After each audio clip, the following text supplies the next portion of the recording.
கொஞ்சம் கேப் கிடைச்சா போதுங்க, ஃபோனை ஆட்டிய போட்டுடுறாங்க. எங்கள் வீட்லேயே ஒரு ஃபோன் திருடனை வச்சுருக்காங்க.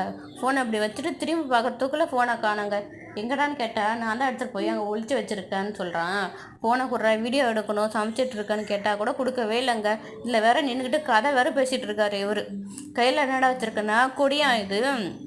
அப்பாவும் பையனும் போய் ட்ரெயின் பார்த்துட்டு வராங்க. வீட்டுக்கு பின்னாடியே பக்கத்துலேயே ஒரு ரயில்வே ஸ்டேஷன் இருக்குங்க.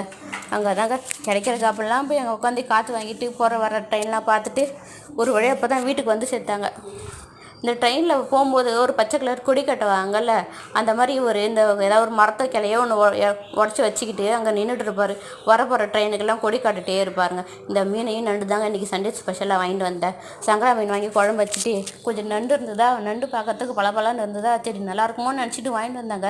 வீட்டில் வந்து க்ளீன் பண்ணி பார்க்கும்போது தான் தெரியுது அங்கங்கே கொலன்னு இருக்குது. சரி என்ன பண்ணுறது, வாங்கிட்டு வந்தாச்சு, சமைச்சு சாப்பிட்றோன்னு அதையும் அவசர அவசரமாக மசாலா போட்டு அரைச்சி ஒரு தொக்கு மாதிரி வச்சு நல்லா சாப்பிட்டு ஆரம்பிச்சாச்சுங்க. சமைச்சு முடிக்கவே 2 ஆயிடுச்சுங்க. அப்படி இப்படின்னு உட்காந்து பொறுமையாக நண்டு ருசிச்சு சாப்பிட்றதுலேயே மணி 3 ஆயிடுச்சு. இதுக்கப்புறம் எங்கடா கிளம்பி வெளில போகிறதுன்னு வீட்டிலே கொஞ்சம் இன்றைக்கி ரெஸ்ட் எடுத்துக்கலான்னு உட்காந்து ஒரு தூக்கத்தையும் போட்டாச்சுங்க. நல்லா இந்த 2 நாள் லீவு எப்படி போச்சுனே தெரிலங்க. அடுத்த 5 நாளும் பறந்துக்கிட்டே இருக்கணும். ஸ்கூலுக்கு போகணும். இதேமாதிரி நெக்ஸ்ட் வீடியோவில் பார்க்கலாம்.